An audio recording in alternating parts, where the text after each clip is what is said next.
Hey, thanks for tuning in to Lenny Schmidts Quarantine Comedy. How you doing? This is a show where we talk to entertainment professionals, all kinds of live performers, singers, dancers, musicians, actors, stand-up comics, a lot of stand-up comics, tons of stand-up comics, as well as below-the-line professionals. We have stage managers, some agents, some managers, some tech people, sound techs, all kinds of people. Basically, we talk to anyone, any entertainment professional who pretty much lost work because of the stupid COVID. I don't know if you know this, but close to 77% of entertainment professional 77% of entertainment professionals lost 100% of their income. Many people are completely out of work. So this show gives you an opportunity to tune in with them, see what they've been doing, see what they've been up to, see what they're doing, how they're rearranging their careers to survive after COVID. And it gives them an opportunity to sell some merch, products, move some things, get some attention from you guys. Go to their websites, maybe buy a T-shirt, maybe buy an album. They don't have albums anymore. 8-tracks, cassettes, whatever they're selling. Digital downloads, tells you where their specials are at, ways you can support their show, support their acts, support the artists as much as you can during this COVID situation, and support artists, help them get back on their feet and get back out there. Art's very important for everyone. Also, if you want to support the show, honestly, you could do that by liking the video. It's very simple. Share the video also. It's just as simple. Subscribe to the channel. All those things are simple. They don't cost you a dime. They would help me immensely. They help me get more attention with YouTube, and they help the performers because then I can keep the show going. Also, if you want to support financially, we would encourage that as well. Do me a favor. Bam. There's some options right there above my head. LennySchmidt.com if you can, / if you can. Go to my website. You can Venmo me at Lenny Schmidt Comedy, or you can go to my Patreon page. There's a $1 option with every single one of those. If you see right here, you can go to my webpage. You can check out some stuff right there. There's a lot of buttons. You can, any one of those buttons, you can hit, you can donate $1, $5, $10, $50. On the website, there's actually a $10,000 page as well. I'm not going to tell you how many people have hit the $10,000 button, but it's none. That's how many people have hit the $10,000 button. So feel free.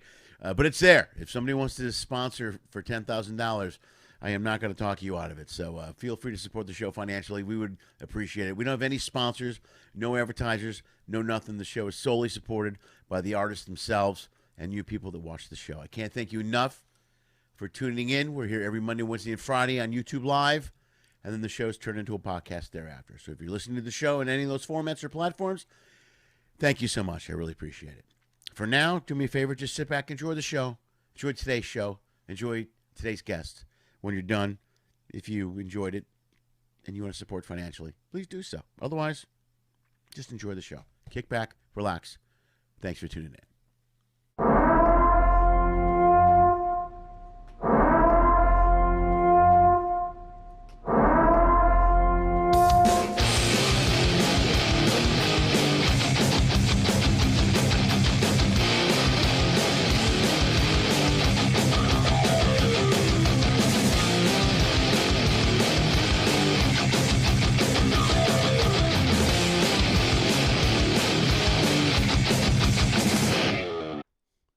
Bam, bam, bam, bam, bam, bam, bam, bam, bam, bam, bam.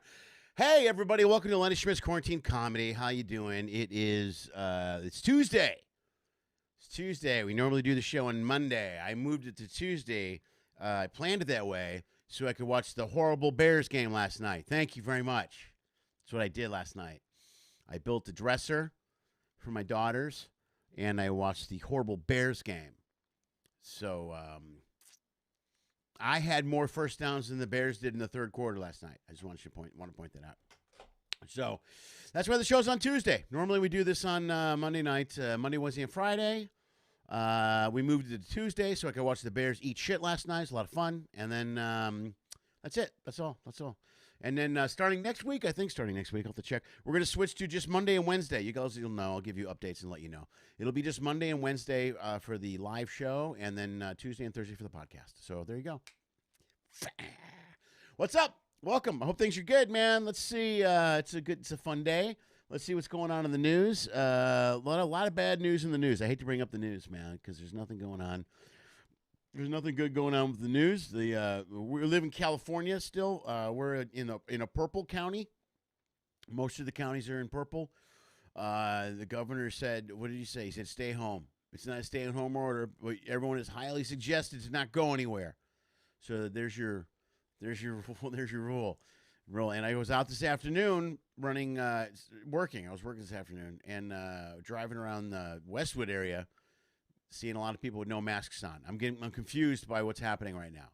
I hear bad things, numbers not good, and then I see a lot of people not wearing masks. So please follow the rules. Because now Thanksgiving's ruined. Thank you very much. I can't have every year I have a huge Thanksgiving, man. I cook. I don't mess around. I'm a good cook. I do turkey, stuffing, the whole deal. And this year, Anna and I were just talking. It's just going to be us. We're going to do sliced turkey and no stuffing. I think that's the plan. So anyway, there we go. What else is going on in the news, man? Not a whole lot. Trump fired someone. This is what I'm worried about, man. I'm worried about him firing everybody and setting the place on fire before he leaves. I put something on Facebook the other day that Trump is like the roommate you have who you tell he's got to move out at the end of the month, and now you're just hoping that he doesn't blow shit up before he leaves. You know what I mean? I hope he doesn't break my TV. I hope he doesn't ruin the microwave. I hope he's not stuffing stuff down the plumbing. That's what's happening right now with our president. So there you go. That's all the news I got, man. I mentioned the Bears suck. We got that out of the way. Trying to find some good news. Everybody stay home. Everybody stay home. Everybody stay home. Okay. Wow. Yeah. No good news. There's nothing here that's good news. Oh wait, Conan O'Brien moving to HBO Max. I didn't realize that. All right, that's cool. Wow, that'll be cool. That'll be fun to watch, man.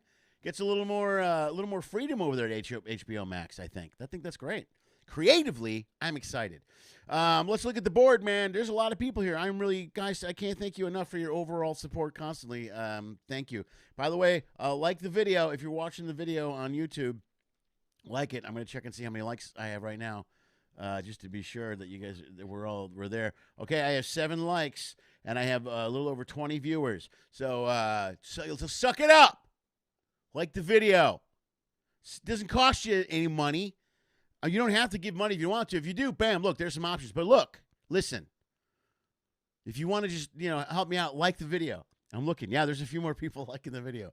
Like, subscribe to the channel. If you want to give money, bam, there's options right there, right above me. There's a $1 option on every single one of those. Bam. Or you can just like the video. It's your call.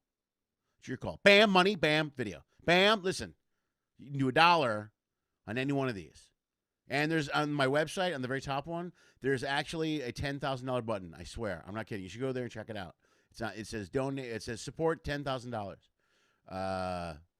So go ahead, check it out. You know what? Hit it and then have the transaction not work. I just want to see if it works. I don't even know if anybody will really do it. But everybody like the video. There you go. You guys are doing your part. Thank you very much. Yeah, everybody like the video. I really appreciate it.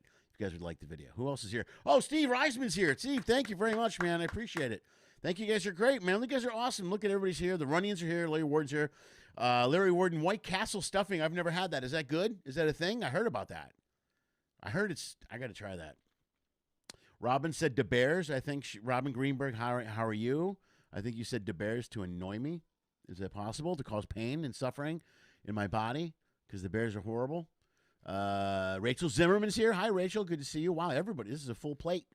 The Runnions, of course, are here. Brenda and Keith. No dick jokes from Keith yet. I'm waiting. Click it, flick it. There we go. It's close enough to a dick joke. All right. And Larry Warden's here. Hola. Hola, Larry Warden. Steve Reisman. Hi, everyone. All right, man. Guys, I'm glad you guys are here. Thank you. It's Tuesday. I almost said Monday. It's Tuesday night. Your guest tonight is a good friend of mine. I haven't seen him in a while. I can say this about anybody, actually. Oh, hold on. Oh, I'm having trouble with the video. Hold on. Of course I'm having trouble with the video. There we go. Yeah, I haven't seen anybody in a while because we're locked in our houses. So this is a guy who I haven't seen in quite some time. But he was nice enough to say he would do the show tonight. So why don't we take a second and take a look at some quality entertainment from my good friend, the one and only Mr. Jon Huck. Jon Huck. I was driving the other day. I saw a bumper sticker. It said, "Give kids hugs, not drugs." My first thought was, yeah, that's a good idea. My immediate follow-up thought was, I'm probably getting the same amount of prison time for doing either one of those things.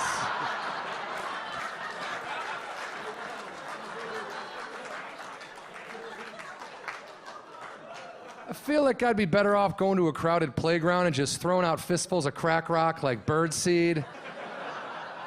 Rather than showing up like, hey, who wants a hug? Come on, give me a hug. That's him, Jon Huck. Look, there he is. I brought him in right away. Look at that. That's Jon Huck. Everybody clap at Jon Huck stand up. How are you, buddy? Good, man. Good. How are you? I'm good, man. It's good to see you. It's good to see you alive. Yeah, good to see you. Yes. We see you well and healthy. Are you good? Have you had the COVID yet? Have you had it? I have not, man. I have not, but I've known a lot of people that in areas that you wouldn't think, these people have been careful, and they live in places like Idaho where there aren't that many people, and then they got it, So it's like, dude, that's what's weird to me. If you live in a small community, like here, I can almost understand there's so many people everywhere.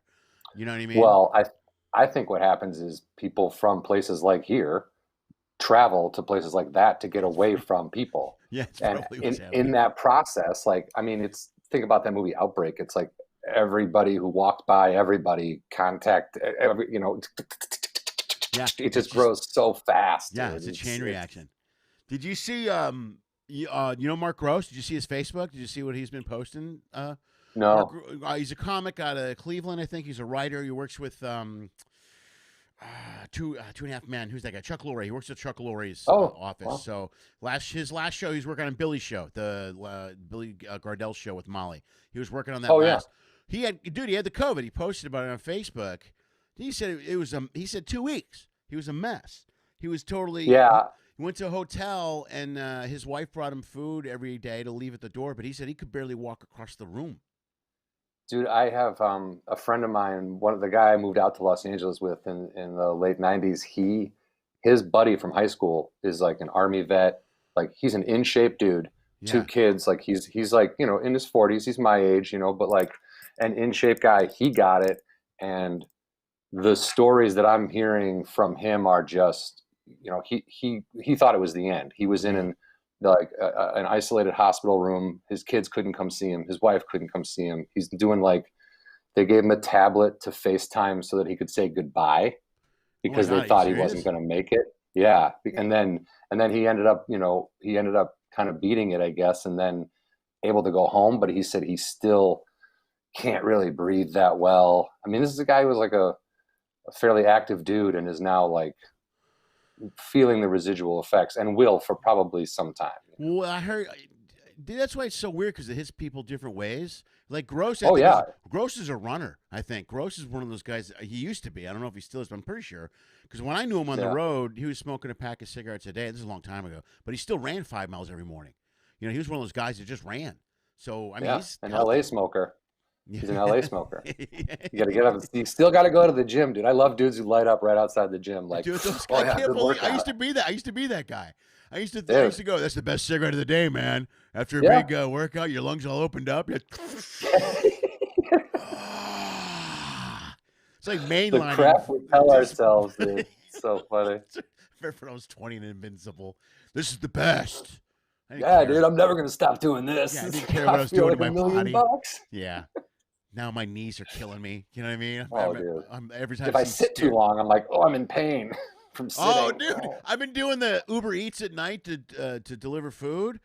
I'm telling you, dude, I got to stretch before and after. I get so stiff sitting in the car all night. It's like flying. Dude. You ever take a long flight, like an 18-hour flight or something? Yes, yeah. My body is killing me. At least you get out of the car, though, right? Like you do kind of like ins and outs. Yeah, every once in a while you get a couple where they're like, we'll meet you at the car, and you don't get out of the car. So you get out, but still, I'm 55 now. Getting out of that car is not as easy. Dude, it's not fun. It used to be. No, it's the worst. I feel horrible coming home going, I'm ups sore. and downs that are like, it's not fun. I used to, for a while I have because this car I bought before COVID, because I never thought I'd be delivering food again, and it's a Nissan Altima, and beforehand, years ago, I used to have a SUV where you can step in and out of it, but this is a car where you got to climb in and out of it.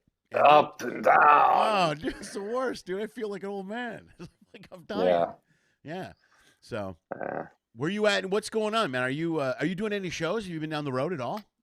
I have not done stand-up since mid-March or early March of this year. Holy cow. So you haven't done any Zoom shows or anything? No, I take that back. I'm sorry. No, I did one. I did one Zoom show I did 2 Zoom shows. One, like within the first like week or so of it all, and it was super weird. Everyone was sort of sitting down. Yeah. You couldn't hear, like I could sort of hear the other comics that were in the room chuckling, but it was like it threw me, man. I didn't care for it. And then I did one that was more, they wanted you standing up, and it was more like a club, like I was featuring for somebody, and that was, it's one of those things, like, you know, when you're about to go up and let's say you're doing like a room that's not like a regular show. It's just like 8 comics on a bill or whatever, and you're doing a bar show, and someone's like, there's not a lot of people here, you know, do whatever you want. And you're like, oh, I'll probably just do a couple minutes, get some new stuff out, and then be on my way, because this isn't like a great place to keep going. And then no matter what, for me, I'm always like 25 minutes in, I'm like, oh, maybe I should wrap it up. You know what I mean? Like, I'm always like, I'm just going to do, there's not a lot of people here, I'm just going to do a couple minutes. And then I get up there and like, I feel like I can do an hour, and I just keep going and going and going. And I'm like, oh, sorry, I just heard a really loud car outside my, got startled. Anyway, I forgot what I was talking about. Being on the road, Zoom shows. But like those Zoom shows were just, it was just a little bit, I kept going, you know what I mean? I only thought I was going to do a couple minutes, and then I kept going and going and going. And I had fun, and I could hear laughter, but that was it. That was the last one I did. That was probably 6 months ago. Wow. 6 months so this is the longest I've not done stand-up since I started doing stand-up. Yeah, I can't remember the last since time. Before. Yeah, I can't remember the last time I went this long without doing shows. You know what I mean? No, because it wasn't, because it didn't, it's never happened. Because once you started, there wasn't a 6-month gap in between the next time you went up. Like even when you were just doing open mics, you were like still going up every night or whatever, you know? Right. And even if you were lucky enough to get like a gig, a writing gig or an acting gig or something, I was one of those guys that always went up on stage every couple. I'm like, I gotta get up on stage and do something. You know what I mean? Just because you're so, that's where it came from, stand up, you know? And it's weird because like as much as I really miss it, you know what I mean? Like I feel like it's not having that outlet is very strange. You know what I mean? Like not being able to just kind of make fun of stuff and like be a kind of a goofball in that area, in that structure is just, it's weird. It's not having it it feels weird. You know what I mean? It's not a normal feeling. Well, that's one of the, I've talked I've talked about that on this show a lot more, especially over the last 4 to 6 weeks, because I think performers, the longer we go without that outlet, I think it's fucking some guys up. It's messing some people up, man. You know what I mean? Well, it's just, I mean, not to be dark, there was already a suicide within the, you know, pretty early on. And in my head, knowing this person, not extremely well, but knowing that if it weren't for my wife and having a bigger apartment than I used to have, and having a balcony and being able to go on hikes and stuff like that, if it weren't for kind of things like that, and this pandemic happened, you know, 5-10 years ago, I would be in a very different place. Sure. You know what I mean? Like it could really, if your whole life is going out every night, going to shows, and which this kid I'm speaking of, he was out all the time. He was never home. Right. You know what I mean? He's always in and out, and you take that away from people and they don't see a light at the end of the tunnel. Yeah. And it's, you know, every so often I like to put up a suicide prevention number on social media just in the off chance that someone's like, oh yeah, you know what, I can call somebody. Okay, you know. Yeah, no, you're right, dude, because you're like, I think we all, as comics, we all had a point where that was our life. That's all we did, was every single night you did a show, and every single night you went out. And if you lived by yourself in a studio apartment or a 1-bedroom apartment, it was just you and you couldn't go out, if that was all taken away and you were just sitting in that apartment, I can't imagine what your mind would be going through. I mean, I have my daughters with me, and I have hikes, and you know, I got other stuff that I'm doing that saves my life. It probably saves me, you know. But imagine and think about if we didn't have the internet. Yeah, no, can you imagine? Because think about being in this, if this was like 1992. Right. First of all, you wouldn't know what was going on. and you'd be depending on the evening news every night. 3 news channels. Yeah, 11 Yeah. o'clock. You're like, Oh, oh, what is happening? And you'd be running for the newspaper every day, going, what's going on? I don't know. And you're reading, and you still can't go out. Can we Phone go calls. out? Yeah. Phone calls. You'd be sitting in the kitchen on the phone, like, what? Hey, man, do you know what's going on? Yeah, calling each other. Yeah. Oh man. Yeah, I don't. Yeah. It's Yeah, like we're very like the fact that this it's super not cool. You know what I mean? I'm not going to say that this is, but I will say that like because we are luckier than say the 1918 Spanish flu. Sure. You know what I mean? Like Yeah. we're not just like playing with wooden toys. You know, we have things. We can still educate our kids. You know, we can still like you said, we can get out. We have automobiles that can take us to an area that not a lot of people. I can go on a hike. You know what I mean? And we get information, and we can, with any kind of intelligence, decipher the horse shit for the proper info. And well, I think this is the biggest thing is the connection part, because even back in 1918, I mean, they were used to living in a field with no connection. So they found a way to, if they couldn't go out and they were like, winter's here, lock the door, you know, and they were used to just 6 months later. Yeah. Say, no, like, we got enough food. That's a good I point. told you to bring enough food. Yeah. So there's certain More things beets. what's wrong with it? Did you pickle? Why didn't you pickle the beets? You know what I mean? Just screaming. But the connection thing is huge, because like but one thing they didn't have in 1918 was you'd be 8 months later. Did you hear what happened in Spain? No. What are you talking? Oh yeah, it's gone. What do you mean it's gone? It's totally gone. Like whole cities are destroyed. You wouldn't know. You know, that's when they had to send news across on horseback. You know, that's how they keep measuring when they used to fight wars. Yeah, but that is an interesting point, that like people were sort of used to living like in a barn in the middle of nowhere, with the closest neighbor being 50 miles away, and never really seeing anybody but their family. And the way we've kind of lived as a society for the last 100 years has not been like that. You know what I mean? Right. Most people are seeing other people on a regular basis. There's human contact, and the internet, at least we're able to do this. Do you know what I mean? Like at least we can, as like comedians and actors and stuff, there's still ways to audition now. There's still ways to shoot things. There's still that's a huge change being done. And that's even over the last 10 to 12 years or so. You know what I mean? I remember the days of headshots and printing out boxes of headshots and showing up with headshots, and you know what I mean? And used to I was trying to explain that to my wife, like cutting the headshot to match the paper, because it was always a little bit bigger. Headshot, but 8 So by I would 11, sit, right? 9 by 11 paper. Fucking cut it out, like, and have a stack of them, and then write out the envelopes. And this is when, like, I had absolutely, like, if I was a casting person at that time, and I opened the envelopes that I was sending, I would immediately start laughing and throw them in the garbage. Do you know what I mean? Like, it was like a black and white photo. I'm leaning against a brick wall. I have a jacket that says Scott on the name tag, like right above my name on the headshot. You know, it was just, I remember when I went for to go print out my second headshots, my second set of headshots, and the lady at, what was it, Ray's? What's that place called? Ray's Photo. Oh, I don't know Ray's. Yeah, Ray's is great. They're awesome. But this chick behind the counter, I'm like, hey, should I do black and white? And she goes, what? And I go, yeah, remember my last headshots were black and white. She goes, when did you get your last headshots done? I was like, oh, like 5-6 years ago. And she's like, no, you have red hair. You have a red beard. You're like black and white. Who's going to know what you look? I'm like, but aren't all headshots black and white? She's like, yeah, in the 80s. Like, get out of there. There was a time when they were black and white. I still have they were all black and white. I still have a case of black and white headshots here somewhere. I have a thing about not being able to throw them away. So I literally have headshots. They're from funny like 20 too. years ago. I mean, yeah. You should keep those, because, I mean, eventually your kids will have a bonfire with them. But, you know, it right now is funny, you know. Well, I used to, for you guys that are watching the show, when you used to audition for any part, you had to have a picture, a headshot, and a resume, and you had headshots and resumes everywhere you went.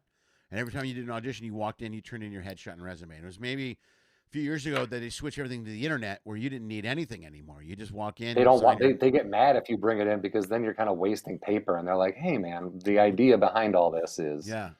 We're trying to streamline. Because it was a huge waste of paper. I mean, it was a huge monster waste of resources. Think about it. For every one part that was booked, there's probably 1,000 auditions for that part. You know what I mean? And all those headshots, and how many are thrown, like you said, end up in the trash? Tons. Yeah. Trash. Yeah. You know, I mean, sure, like I said, I got a box of them sitting here that I'll never use for anything, you know, and not just those headshots, but also flyers for shows. Did you ever do that? Like I used to book shows or get a show and then go like, this Wednesday at the Improv, you know, and I'd drop them off with stickers and stuff and all that. Dude, I gotta remember mailing, used to mail them out. Oh my God.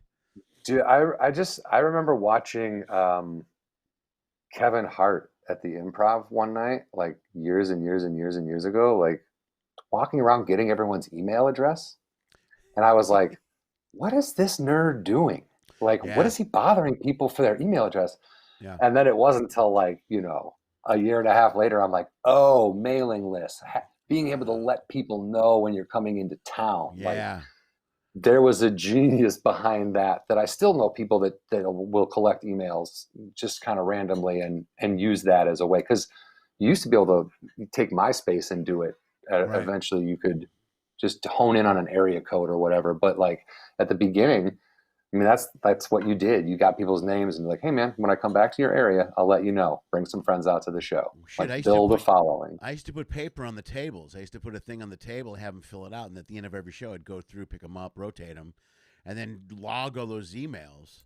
You know what I mean? And put them. That was like your work after the show. Like it was so much work, dude. You'd be sitting there with a stack of them. I'd be sitting with a stack of them like a beer, you know, smoking a joint, typing these names in. Trying to like have your own little party as you did it. It's just like Sports Center on a loop. Like, oh God. 1 in the morning watching the Sports Center or whatever's on TV or late night. You know what I mean? Just that sad hotel existence. You're living on the road. That was it. It was telling jokes and then typing in emails. That was it. I got better. I got towards like right before, not right before, but like the last year, I've gotten better. Like on the road, I'm way more productive than I ever was before. You know, I was like, I kind of did that thing where I was like, I'm in a hotel, I'm just going to watch TV all day, whatever. And then go out and do the shows and come back. And like, now I take it wherever I go. I'm like, try to walk my 10,000 steps every day. I try to like check out the, I missed that, check dude. out the town. Well, I was doing cruise ships before the COVID came, and I never got more. You guys got hit first. Yeah, we got hit first, and then I used to work out. They shut that down first. I worked out every day on the cruise ship, and I can't remember who I was talking to about this, but I felt so motivated because on the cruise ship, there's nothing going on the ship really as an entertainer. Yeah. But I wrote like a machine, dude. I would do a show, tape it, listen to it, and work on new material. I turned over a lot of stuff in the last 2 or 3 years. So that's motivation, awesome. Yeah. But I learned a lot of guys bring PS4s and stuff on the road with them, and I'm like, I did that for like a year. I had a buddy that opened for me that we brought a PlayStation with us. We played Madden every night, and after Madden is awesome though. It was great. It was Madden. If you're gonna play a video game every night, it was that bad. We've stayed up all night playing football. I remember we were late. It'd be 9 a.m. We'd be still playing. We got to go to the next town. We're packing up stuff and leaving. But I stopped doing it because I didn't get shit done. I'm like, if I have a game system with me, that's all I'm going to do is game. Yeah, and you're not going to be a professional gamer. That's not what you're like. Yeah, I'm not going to be. You have to like at a certain point you make those calls. Like I remember I was playing softball and I was like, yeah, I'm a good first baseman. And they were like, oh, can you pitch? I'm like, yeah, I can pitch. And I was literally the next day I was going to start this like really independent, a low budget movie thing I was supposed to do. And I go up to pitch and like one of the first, second, third pitches I threw came back at me and almost hit me in the face. And I was like, man, I think I'm done playing softball. And I said to my buddy afterwards, I tell you what, I didn't move to Los Angeles to be a professional softball player. Yeah, okay. Right. So I'm gonna just take a step back for a little bit. That's one of the reasons I quit playing softball, man. There was a game we played. I don't know if you played that game. We played in the Valley. There was a bunch of comics and writers for a long time. We played on Sundays. For years we played this game, and a whole bunch. Everybody played it. KP Anderson, Josh Brolin, all kinds of comics played it. A lot of guys. But I saw AJ Lentini blow out his knee. I saw two guys blow his knee out. Blake blew his knee out twice. And I mean, I saw guys get really hurt bad. And I was playing third base one day. And dude, I don't want to be at third base. That's insane. Well, I know. I'm in third. Hot corner. This guy Pete. They pitched to this guy. Pete Johansson is a writer and a producer, and they pitched to him. and he was good, and he would hit the ball, and I'm standing there with my hands like my hand on my knees, and the ball came. I'm not kidding, right by my head, and it's so close I could hear it. Right, and this is literally how I went. It was like, and all I thought was, I'm like, oh my god, if that was 2 inches to the right, man, I would have knocked all of my teeth out. And after that, I'm like, I'm done playing third, and I stopped playing third, and I started playing right field. And after that, I'm like, I'm done. I would run the bases. I go, I'm not sliding. I just want you to know right now, there's no sliding happening. I watched a guy break his ankle sliding. I'm like, oh, was that worth it? We still lost the game. And also, no one's paying us to play this game. I know. I got guys that still play. My buddy Blake, when he blew his knee out the second time, I'll never forget because I was coaching third when he slid into third, and I heard it pop. And the first time he did it at second. I was pitching, I could see it, and I ran over to his knob. But I was coaching third, and I'm like, get down. I'm like, if you want, get down. And it's up to you. You're like, we used to get that a lot. Coaching third was a lot of this at third base. This is your call. It's up to you, man. Whatever you want to do. The ball's coming in. I don't know. You're going to be out if you go. If you don't. But Blake, he goes, and I heard him run. I heard the pop. I heard him slide. I go, shit. I go, did you do it again? And he goes, yeah. And that was it. I'm like, I can't believe he did it again. He was out for a whole year, and then came back and did it again. And I'm like, I felt so bad for him. I'm like, Jesus. And then, I mean, besides the fact that if you hit anything in the moneymaker for us, you know what I mean? I mean, we're not exactly leading men, but we do need the face. You know what I mean? But it would have been really rude of me to show up on set with like a black eye and a missing tooth, and then ask them to like fix it. You know what I mean? Like, hey, whatever. You're like, sorry, I was playing softball yesterday. What? Yeah. You know what I mean? And then I'd have to make up a cooler story because, man, I fell off my skateboard once. I was like 27 and I hurt my shoulder and my elbow. And I went to work. I was working on, I think it was Punk'd at the time. And we had a rap party. And I showed up with a sling. And my boss goes, hey, what happened? And I go, oh, I fell off my skateboard. He goes, hey, how old are you? I go, 27. He goes, okay, real good. He just walked away from me. I'm like, oh, it does make me look kind of like an idiot, I guess. I'm sorry.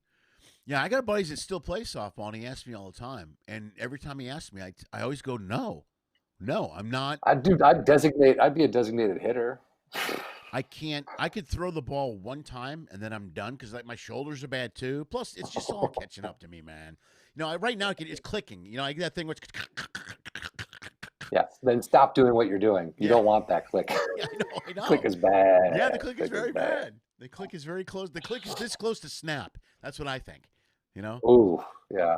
I don't want to deal with that. Yeah, that is. How are you? Are you doing a lot of hiking? How do you stay active? We've been doing. You know what I did recently? My girls are giving me shit about this. I do hiking as much as I can. I've been really busy lately, but I stretch a lot and I do hiking, but I got leg weights and I started wearing these leg weights. So I'm in Sherman Oaks right near the hill. So I'll put on 3 pounds on each leg sometimes and go up to the hill and hike all the way up and then turn around, come down, which the girls give me shit because they say that's a total, it's like a Karen thing. I'm like a housewife. They go, they said the housewives, the leg weights are very housewife-ish. And I go, well, I don't care. It's the only weight I can. Your kids have to, your kids have to make fun of you. That's part of it. But, they do it all the time. But also, who cares? It's like if it's actually helping and it feels good, then well, it feels like it hurts, but it's a great exercise. For an hour and a half. Yes, it's good. It's the only. I was lifting a lot of weights. I mean, I was working out a ton before COVID. I'm having a hard time doing the workout at home thing.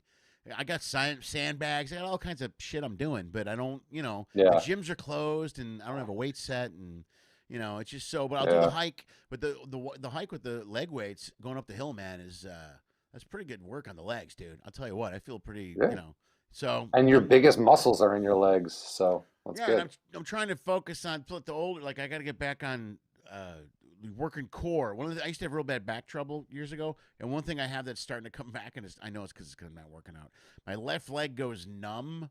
Or sciatic nerve. Yeah.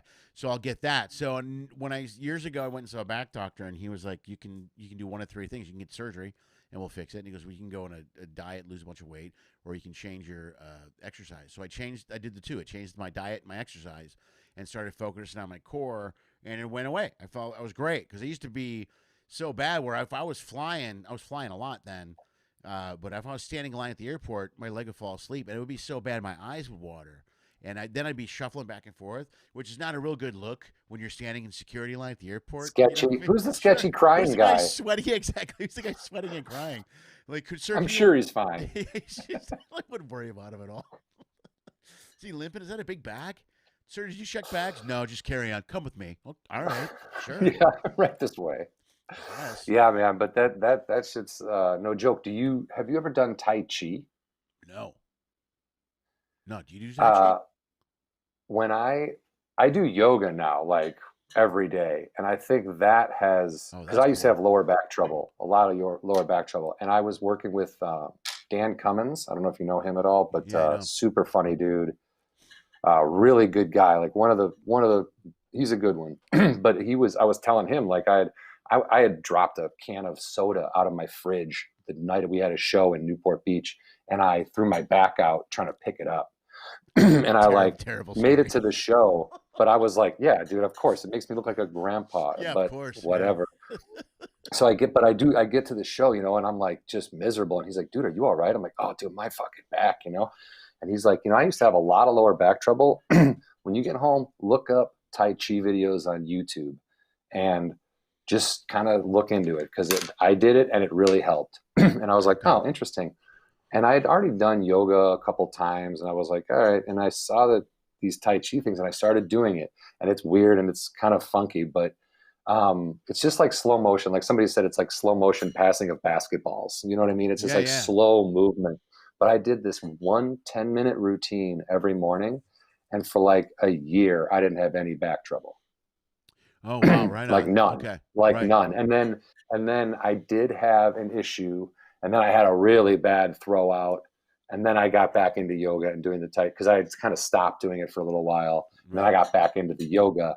And I've been okay since. But like back pain is no joke, dude. It's annoying. It's well, my daughter does yoga, and we had somebody on the show about a month ago, Palmer Davis, a friend of mine, Rachel Zimmerman, who watches the show. She's watching now. I had Palmer Davis on, who is a former Rockette, but she's a friend of mine that we used to teach over at my daughter's school. And she has a whole workout program. And I guess someone just started doing that. So here's this Palmer PDX, and she mixes yoga and all this other stuff together, and my daughter's a big believer in yoga. I stretch a lot, but I just don't do yoga. Dude, yoga is basically full body stretching with like where you're just holding poses and stuff. There is a flow to it. Like when I first started, I was doing like a 1-hour class at the gym, and it was like, you know, I'm a 45-year-old man. It's like embarrassed. I'm just like, I'm doing yoga. I'm a Midwestern turd. You know, I'm just like, this is, if my high school self saw me, he'd beat my ass after this. Yeah, you know? right. Hey, old man. And then slowly I start to like with anything, if you're doing it, you find ways to be like, oh, well, I can hold this pose. Well, and you start making it almost like a competition to yourself. Like, oh, well, last week I couldn't do that. Now I can. Look at me. And then when the gym shut down, I was like, well, how the fuck? I'm never going to get to do yoga now. Yeah. And then I just went on YouTube, and there's like a couple of really great, like this floating yoga school, and then Yoga by Adriene are like they're geared towards women, because all the people on the video are women, and they talk to you like you're kind of a woman, I guess. But like, it's like, I get a great workout from it. Doesn't bother me, man. I get a great workout from it, and I like feel. I'm wondering how I wasn't doing yoga this whole time in my life. Like how if I don't do it, I feel like I slept in a suitcase. You know what I mean? Like I'm just like, I gotta do it. It's really helps me feel better. I should probably do that. I know the stretching makes a huge, even just the stretching makes huge difference, dude. You know what I mean? I'll get up in the morning and I'll do it. I did it this morning. I felt fine this afternoon. And yeah, it makes a big, and plus the older you get, dude, you're just not moving that quick anymore. You know what I mean? It's just no, you know? and but it's still important to move. You know what I mean? Like even my mom gets out and walks and goes to the gym, and you know what I mean. Like you still got to get out and kind of be active, because that's the thing that like, that's why people never live that long, right? They like work a factory job, then retire and sit in a chair until they died a year later because they hadn't moved. You know? They're not moving. Well, it's one of the reasons we do the hiking thing. I'm like, even though I can't get to the gym, I'm like, if I can at least go for like a good hour hike, and I'll do an hour through the hills. So it's like, get your legs moving. not just are we getting in our 10 or 12,000 steps or whatever, but we're climbing 28 flights of stairs based on the hill. You know what I mean? So And getting some sun, dude, and being the sun's a big outside, deal. and just being outside. Like there Yeah. is, man, you can't stay trapped indoors. It's not going to be good for you. No, I know. I know a few people have stayed trapped in for this whole thing, haven't gone anywhere. You know, they won't go out. They won't do I mean, nothing. I've been super limited, but I still go hiking, and like I gotta get out. Well, drive my car a half hour to Calabasas to go hiking where there's nobody at. You know what I mean? But Right. gotta do something. Where are you at now? Where are you living? Are you you're in the valley? I live You're here right. I live somewhere? no, we're in Hollywood. We're like Larchmont Village. We're right next to Paramount Studios. Oh, cool. Okay. All right. Yeah, yeah. So we're it's one of those things where you think you're in a decent neighborhood, and then you get like that Citizen app on your phone, and it's just like Yeah. every 10 minutes, it's like person assaulted 30 feet from your front door. Like Yeah, you're you're like, like, what the what? fuck? Like, oh my God. Yeah, there was some sort of There's chase. so There were much crime. 4 helicopters hanging over my house yesterday. Some guy pulled a gun on CHPs, and then he's missing. They can't find him, so they're looking around for him. Yeah, that Citizen app is good and horrible at the same time. That's the thing is like I'm like almost addicted to it because like as soon as I hear a helicopter, I'm like, what is going on? Right? Go to the phone, check the app. And then it's like I'm out on the balcony, like, okay, they're looking for a car chase. This guy's running away. He's hiding behind an apartment. Like there was a guy barricaded himself in the Paramount Studios a couple weeks back. Oh, There was yeah, like I heard about 60 that. Cop cars. There was like 60 cop cars on Melrose, like Well, right around the corner from our place. Dude, you can't mess around with the studios. You know what I mean? You can go Well, break he into worked there, I Astroburger. guess. Did he really? He worked there, and that's how he. Well, one, there was no guard because it was they're closed, you know. Right. So I guess it was they came to him and said, "Hey, we think you either sexually abused a minor or something like that." And he was like, "Boom!" He ran. Right. They followed him. He ran into the studio and barricaded himself in kind of like an area that would suggest he worked in that area. So whatever it was, like art department, whatever, like Right. in an area for something where he was, and then they finally got him out, I think, you know, but he didn't I don't think he offed himself or anything like that. It wasn't, Did he, wasn't too bad. Oh, that's not a good story. Did he? No, I mean, it wasn't. Did he sexually harass the kid? I have no idea. I don't know. I did not hear any follow-up. Citizen App is bad with the follow-up. They're like, here's what's going on. Here's all the crime. But there's no scare the shit out of you. Where are what? Yeah, there's no button like where are they now? Like Yeah, there's no follow-up. remember that guy from 2 weeks ago? There's not exactly a thread. You know what I mean? When you get Citizen App, there's not. You know what I mean? It's part Reddit. Yeah, Citizen App meets Reddit. You can't go down 4 or 5 more, find out what's going on. That's hilarious, man. All right, man, let's go to the board, see if anybody has any questions for you. Sometimes people throw out questions. Hey, so my friend Brenda Runyon, who follows the show, is really impressed by the Oliver and Hardy artwork behind you, man. What's the deal with that? Is that where'd you get that? That was I was kind of raised on Laurel and Hardy. My dad was a big fan. He collected the reel-to-reels, like 16 millimeter prints of a lot of their movies. And he started the Laurel and Hardy fan club tent in Chicago. He was a co-founder of that tent in the late 70s. Mm-hmm. And when he passed away in 2009, I flew back because like my parents still lived in the house I grew up in. And we had a basement. I'm from Warrenville, Illinois. It's like, 45 minutes to an hour outside of Chicago. Yeah. I lived in Bolingbrook. Yeah. So I've done a show. I did a show at Ditka's Sports Thing in Bolingbrook. Yeah, right on the Ditka's joint. Yeah. That was an awful show, dude. It was a bunch of like 50-year-old dudes with mustaches. I never did a show there. I wanted to do it bad, but it just never worked out. I wanted to go in there. Bad. It was okay. Yeah, so I was just raised on it. Me and my brother, like we had a movie, like I'm sitting below I don't know if you can see it, but like that's a movie screen you can pull down. And I have like the projectors now. And I went back and got all the reel-to-reels of the Laurel and Hardy, Three Stooges, Marx Brothers, Little Rascals, some Honeymooners, some W.C. Fields, some Charlie Chaplin, some Buster Keaton, like that kind of stuff. But Laurel and Hardy in particular is, to me, like the purest form of comedy. You know what I mean? Like those two guys didn't take on other names. They used their real names. Yeah. But they weren't those guys. You know what I mean? They were human beings. They were obviously playing characters, but there's such a purity with those two guys in that kind of combo that I think or whatever, but like the first movie I ever saw in a theater, I was 5 years old, was Blues Brothers. Oh, right. My dad, they blew up the gas station like down the street from my house. My dad was like, Belushi went to Wheaton Central High School. Like Belushi was a huge deal from where I was from. Like people, loved him. Yeah. Yes. And they were doing this thing, and my dad was like super excited because they'd done the Saturday Night Live sketch, they'd seen the Blues Brothers and they were making this movie, So when my dad's army buddy was visiting with his family, they were like, we're going to this movie. And it's an R-rated movie. I'm 5 years old, and I'm laughing because a fat guy is stuck in a desk getting slapped by a nun falling down a flight of stairs. But that combo of Aykroyd and Belushi, and I don't want to just label it fat guy, skinny guy, because there's more to it than that. But like that type of dynamic, Laurel and Hardy gave you Cheech and Chong. Laurel and Hardy gave you Aykroyd and Belushi, Farley and Spade. You know what I mean? Abbott and Costello. It gave you the greatest comedy duos of all time are like direct descendants of Laurel and Hardy. Do you know what I mean? And like Ricky Gervais and Stephen Merchant are like, they're like the perfect example of what Laurel and Hardy can be. You know what I mean? Like, yeah. But that's the artwork, is their drawings my grandma had done years and years and years ago for my dad on his birthday. So they're not like, they weren't drawn, they weren't sitting for the photos, or the drawings. They were just like an artist rendering of Laurel and Hardy.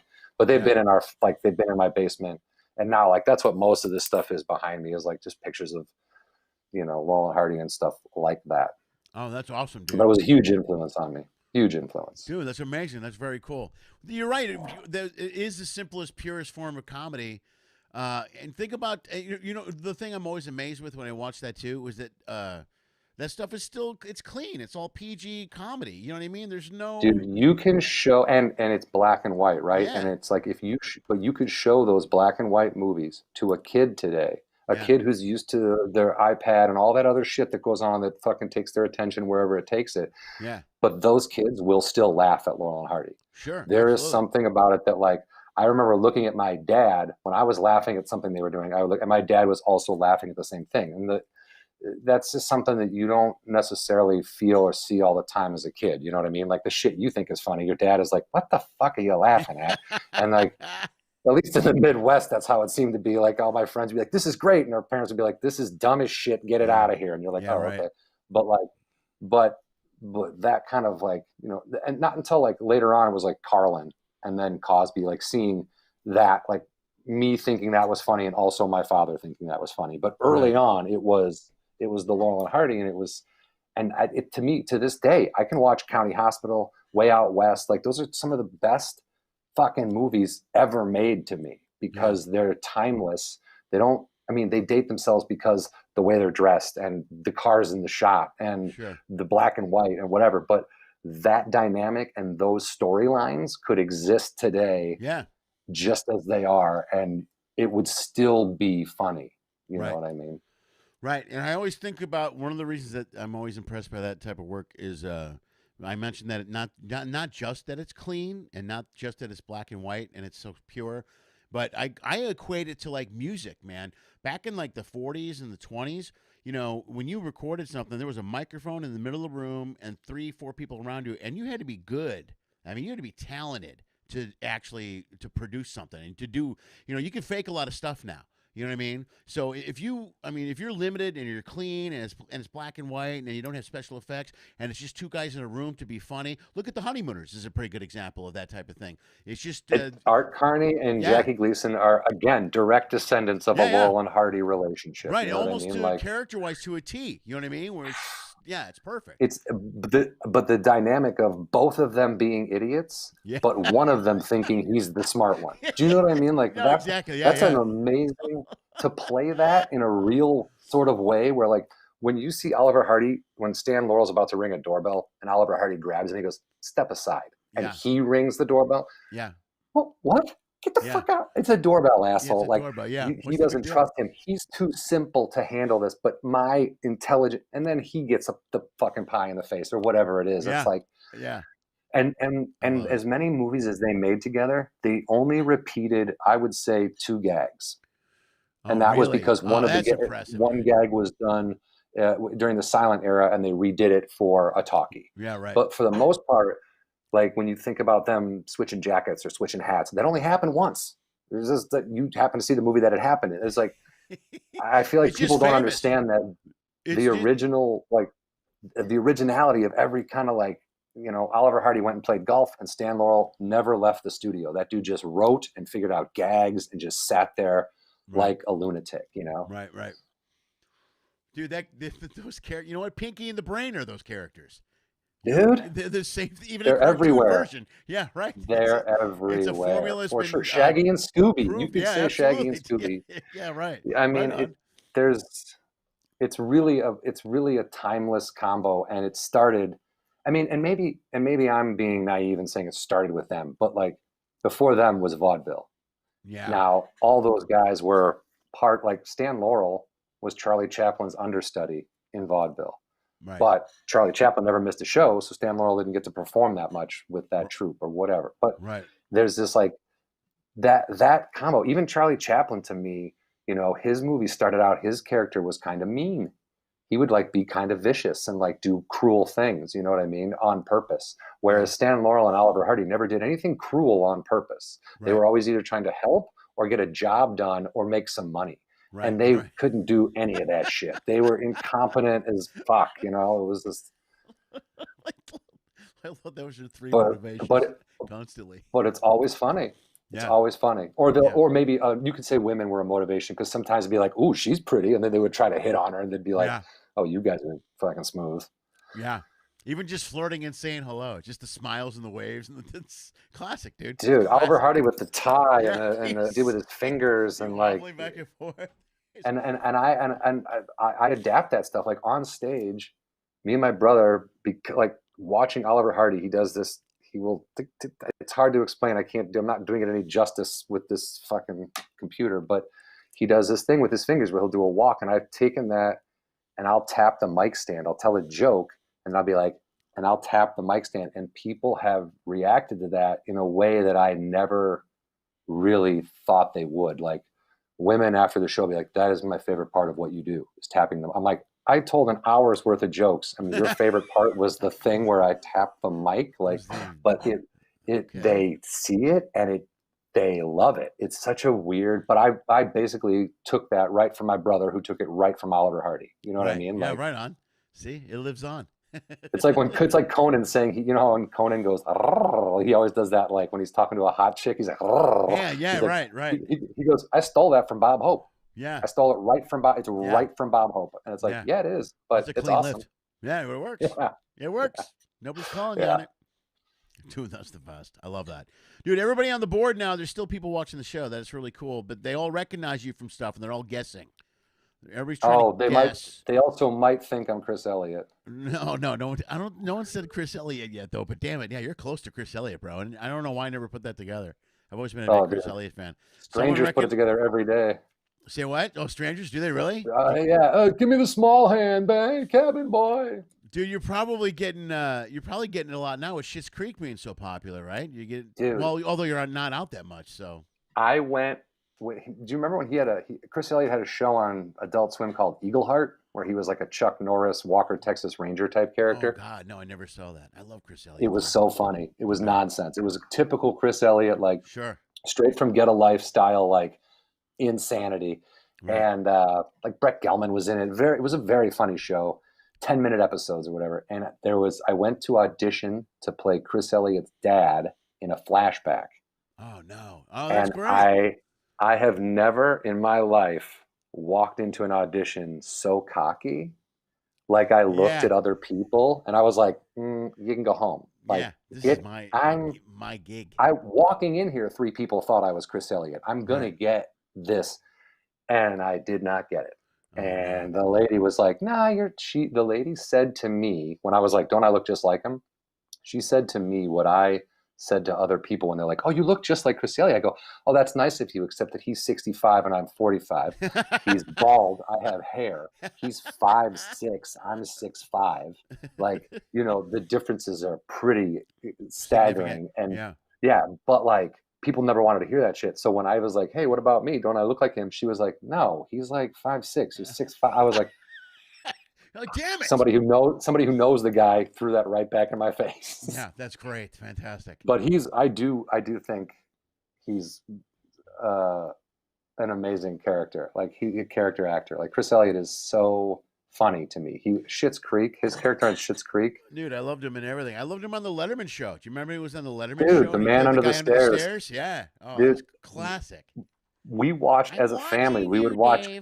We would watch Get a Life on Fox because my dad was super excited that Chris Elliott's real life father, Bob Elliott, played his dad on the show. Oh, right. And Bob was a big radio personality from like the 50s. Bob had a comedy duo called Bob and Ray, and they put out albums and, you know, radio shows and all kinds of stuff. And my dad was a big Bob and Ray fan. So he's like, "Oh, Bob Elliott." So I found it. When going through my dad's shit, I found a letter that he had gotten from Bob Elliott in response to something my dad sent to Bob Elliott. It was like a really nice letter. That's really cool. So I posted that online, like, "Hey, this is Chris Elliott's dad saying thanks to my dad for something he sent," whatever, you know. And then Chris Elliott's daughter, Abby Elliott, was like, "Oh, hey, this is great." And I'm like, "Oh yeah, and by the way, 9 out of 10 people I meet think I'm your father." But did she say, "Well, he's like, 5'6" and you're 6'5"? So no, she never responded. She was. I think at that point she was like, "I probably shouldn't have talked to this guy online." Delete, block. That's great. I made a terrible mistake. I'm your dad. Don't I look like your dad? All right, get away from me. We should be friends. Somebody recognizes you from Superstore. I don't know what you. Oh, I know wow! You're on Superstore. So I had that's so funny to me that people actually recognize that. And I mean, I think it speaks to how popular the show is, because people who watch the show really, really watch the show. You know what I mean? You know everybody who's been on because you watch the show. I had a very small walk-on thing where I played a lunatic trying to buy a handgun at when they were like it was an episode, like Kevin Farley was in it, but it was an episode that dealt with guns. Yeah, basically. Yeah. Going to that audition, like I had, you know, I don't book that much stuff. So I had been on a CBS thing that was canceled pretty quick, and I was like, "God damn it." And then going to this thing, I'm like driving there, and my wife calls. She's like, "I thought you should hear it from me. Prince died." And I was like, "What? Like Prince? How did Prince die?" Like, it was just, I like Prince a lot. Yeah. Like, I think he's an amazing guitar player. And like, it threw me off. And when I got the audition, I was like, "Oh my God, what am I going to do? I cannot do that. Prince died." Like, I was like, just in my head. And then I was like, you know what? I'm just going to be a fucking weirdo. And then I went into this thing with all kinds of weird movements and being a fucking spaz. And they were like, "Yep, that's it. Thank you. You got it." And I was like, "Okay." And they didn't, you know, it was one of those things where they let me go crazy for like 15 minutes on this mannequin. They were like, "Do whatever you want to it." So I'm like beating the shit out of it, fake humping it. I'm like ripping the arms off, and they didn't use any. They used like minuscule. I'm like holding it, and then that's it. It's like, you're like, "Oh, okay." But it was it was great. No, it was those guys were. That show is such a nice show. Meaning, like, I knew the director, I think, from something else, but then like the cast was just super nice, and everybody was just very. It was one of those things where you're like, "God damn it, why can't I do this every day? Why can't I come back every day?" You know, because it just feels so good, and you just have such a good time. It's a good set, and so many people saw it. Like that thing. I was on the show for 2 seconds, one episode, season 2. That's the thing I'm most recognized for. Right. Really? Which again speaks volumes to the show. Yeah, right. No, it does too. Well, that's only by younger people. I should say by younger people. Older people who like might have watched punk back in the day would be like, "Hey, are you?" Yeah, but well, and then yeah, because I do. Yeah, but Super. I keep calling it Super. That's had to be in the last. That's a newer show. It's 3 or 4 or 5 years, right? In the last. I think honestly, I think they're in their 7th season or something crazy like that. Wow. Okay. Yeah, maybe 6, but like season 2. I want to say this was 2016. Okay. Maybe 2017, maybe 2015. Okay. Wow. All right. Yeah. but I could look it up. It's also amazing how, you talk to an athlete and they're like, yeah, they remember every pitch and every basket they shot and like they remember it all. And I'm like, I was in a thing. Like I'm arguing with IMDb once because I had a credit on my listed that I was like, I wasn't in this. What is this? And then it turns out I was in it and I'd forgotten. And I was like, oh, never mind. Wow, I don't hear many people arguing losing credits. You know what I mean? Well, it was like it listed me as myself, and I was like, "This is what I don't play on myself. This is weird. What is this?" And I couldn't figure it out. And then this guy called. He goes, "Hey, we need you to come in and do ADR for that movie you were in." And I go, "Huh? I was in a movie?" I thought I was doing a favor for somebody by filling in last minute I thought it was a short. I thought it was a student film. I thought they were like, "What name do you want?" I go, "Just use your name. Who cares?" Because I didn't think anyone would care. Right. And then meanwhile, this thing goes to Sundance and like people, this director gets acclaim and like people are like, "Hey, I'm at Sundance and your face popped up 7 minutes into this movie. What the fuck?" And I was like, "Oh yeah, I'm in it." Yeah. But like it was super, super weird. It's actually a really interesting movie. It's called Bellflower. If anyone ever feels like watching a very creative, visually creative movie. I think they made their own camera for it by taking apart other cameras and combining things. Like technically it's a very interesting movie, I think. That's and it's crazy weird. Bellflower? Yeah. I don't know. Dude, that's hilarious. I want to ask you about the Grim Reaper thing that's on the YouTube. My Defco. Yeah, dude, what's up with that? I just actually no, wait, I have a clip. Bullshit, I have a clip. Stop it. I'm going to show. Do you mind if I show a clip of this? No, please. Dude, I want to keep it short, but this is how you enter. This anyway. You want to set it up? This is this is episode 1. Defco. It's on your YouTube. Oh, you're putting the whole episode up? No, I'm not. I'm putting up just where you enter. Okay, great. The setup would be this guy. The show is about a guy who dies, and in the afterlife, he has a job. And his job, he is basically part of the Reaper division of the afterlife, and it's called My Death Co. is the division name. And he is sent back to the living plane to try to give people who are on their way out some closure and some relief as they pass into the afterlife. Okay. So it's a dark comedy. We shot 6 episodes. It gets progressively darker, but also, I shouldn't say progressively darker because it's the way it worked. All the episodes aren't online, so I don't know why I'm mentioning this. You can show the clip for whatever, but that's the gist of it. The guy's name is Sam. He's in the afterlife as Reaper who has to give people closure. Okay. All right, here we go. So here's the this is his first day. It's the first one. It's what? This is his first day on the job. This is his first day on the job. All right, here we go.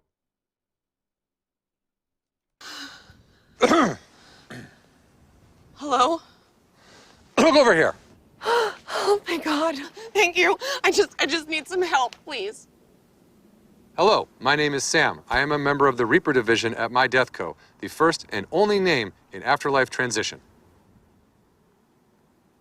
I am here today to help ease you comfortably into the afterlife. I'm sorry, this is a little distracting with all that going on. Final thoughts, closure. All right, what this says is you're donezo. Dead, kaput. It's just my leg. I can make it out of here if you just help me. Please. Yeah, I suppose I could do that. Or I could obey the plan that fate's laid out for you and comfort you in your final moments. I just don't really see how to do that. What the fuck are you talking about? I don't know, okay? This is my first day. I'm a little nervous. Just cut me some slack, okay?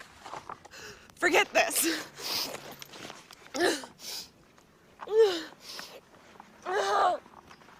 What are you even doing out here by yourself, anyway? I'm not fucking dying out here. Oh, I'm sorry. Are you the Grim Reaper or am I? Screw off, man. I can save myself. All right, that's the first clip. There you go. That's a clip of dude, I love dark comedies. First of all, so dude, I ran across that when I was looking at your stuff.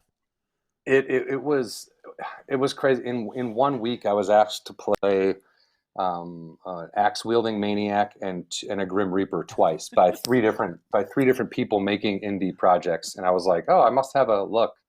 And this guy came to a comedy show I was hosting. Like it was a panel show where I was like the MC. It was like people were drinking and talking about problems and whatever. But they were like, hey, we got this project, and they started talking about it, and they really, man, when I read the first episode, and it's well written. Sean McDaniel and Ben Hammond are the two guys who created it. Ben actually lives in Chicago, and Sean is out here from Nevada. But they met working at Apple or something, and they became friends, and they wrote this thing, and it literally grew. We did six episodes of. They're all about 5 to 10 minutes a piece, and in the way we did it, we shot them out of order. Like that wasn't the first one we shot. And my hair was longer when we started. Then I got it cut short. And then by the time we ended, it was long. So it actually looks like my first day, I'm sort of put together. The title comes on, My Death Co. It's sort of put together. By the end, I look like absolute fucking grease stain, just my eyes get all sunken back. My hair gets real stringy, and like it just takes a toll. The afterlife just starts to take a toll on me. You kind of find out more about who I was in the before my death. You know what I mean? And that was shot as a kind of a proof of concept, because we think that is a show worth making. Yeah. And the way they wrote it, like.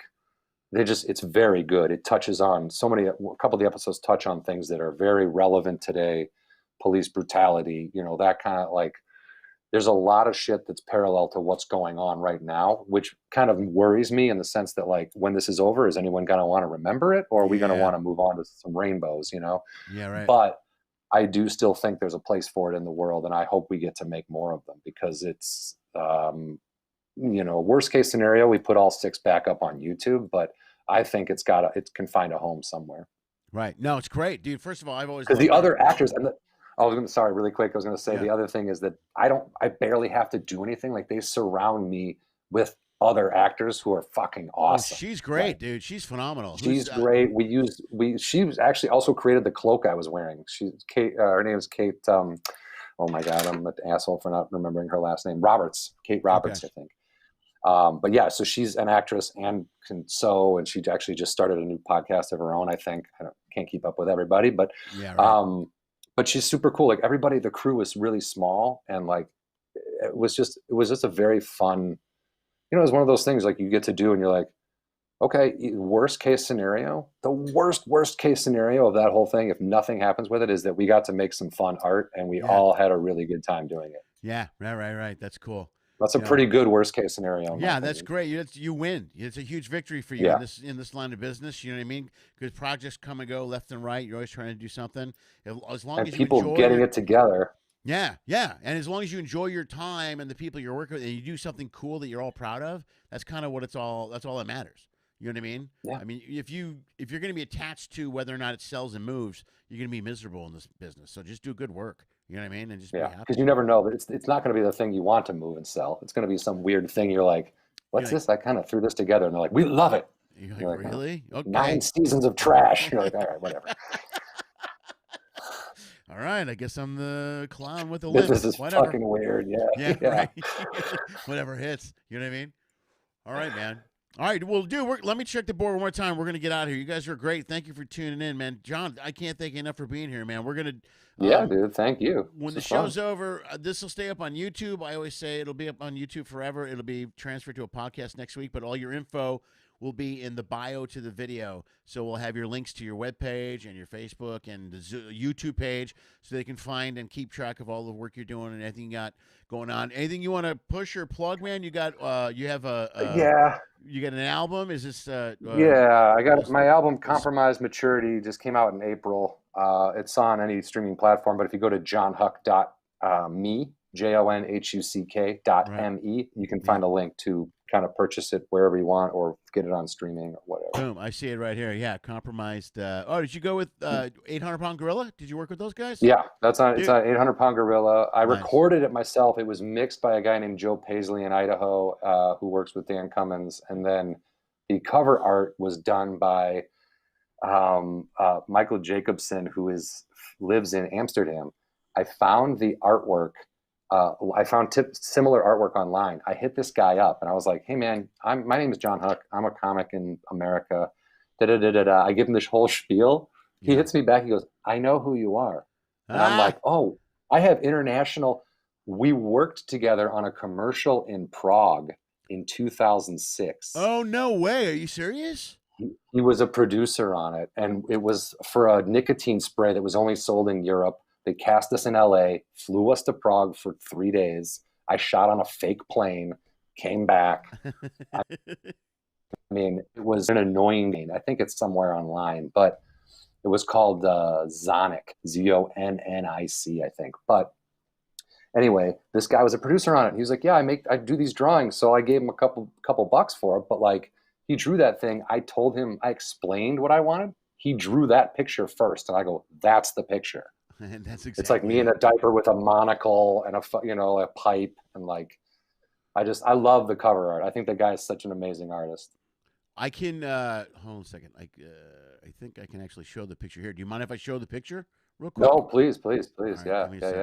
All right, man. We're seconds away from me pulling this It's off. great. I mean, my hair is longer because that's how it was at the time, but Bam. it's actually longer right now. That's why I got a hat on. Boom. There we go. That's it right there, man. Okay, in fact, let's even do this the right way. There we go. Whoop. That dude did. I mean, he did that. I explained what I wanted. Like, there you go. That's the album cover, Compromise Maturity. Dude, I love that, dude. Dude, that's so cool. He did it first, and then just you're like, that's it. That's it. That's the one I wanted. I said, me kind of looking like I said monocle, and I said diaper, and then I said, and I probably said pipe. Oh yeah, I said smoking a pipe, and then he does all this. Like, I mean, I didn't need a second draft. I was like, oh yeah, that's exactly what I want. Dude, that's beautiful. I love it.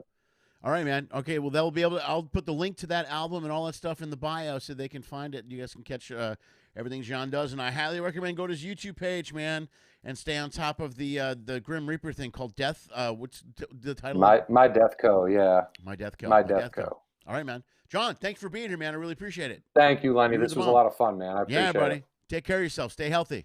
You too, buddy. Yeah, you too, man. All right, man. Folks, that's Jon Huck. Pretty good show. No mistakes. One mistake today. You don't know what it is, but I do. But things went pretty well. Guys, thank you so much for tuning in. You guys are great. See, I got better with the picture and everything. It's very, very funny. You guys have been great. Thank you for tuning in, as always. Once again, if you enjoy the show, like the video. Please, where are we at likewise? Let's see. We're doing, we're okay. Okay. Make sure you like the video, subscribe. You guys are all subscribed, ready to go. Bam, financially. You guys know the drill. If you're just tuning in, you're catching and enjoy the show, the conversation with Jon, feel free to hit one of those options up there. You can go to my website, LennySchmidt.com. If you can, I'm sorry. And then you can Venmo me, Cash App, or Patreon at Lenny Schmidt Comedy, any one of those three. A dollar option and all those. Also, a little something for you guys to think about if you are watching the show occasionally and you're tuning in, and every once in a while, I can't thank you enough for the money that you use or you spend to support the show. If you want to join the Patreon page for $1, $2, $3, $5 a month, you can stay in the loop, and that way you're throwing money every month, and it's just a couple of bucks here and there. Helps everybody out. Guys, you're great. Thank you for being here as always. I wish you the best. I'll see you tomorrow night. Tomorrow night, Henry Phillips will be here. Another very talented individual, friend of mine here in California. You guys are good. Enjoy the rest of your evening. Do me a favor. Dream a pinky. Lenny Schmidt Quarantine Comedy was created, produced, and is hosted by Lenny Schmidt. We live stream on YouTube at 6 p.m. Pacific every Monday, Wednesday, and Friday. Special episodes occasionally stream or are uploaded on Tuesday and Thursday. Every episode is also launched as a podcast and can be heard on iTunes, Spotify, and iHeartRadio. If you enjoyed the show, please like the video. If you really like it, share the video. If you really, really like it, please subscribe to the Lenny Schmidt Comedy channel on YouTube. You'll get updates on this and numerous other online comedy content that my dad produces. Check the info section below for detailed information on all of our guests. If you are a fan, you can follow and support them as well. Go to their page, like their content, buy their albums, purchase a shirt, any merch they may be selling.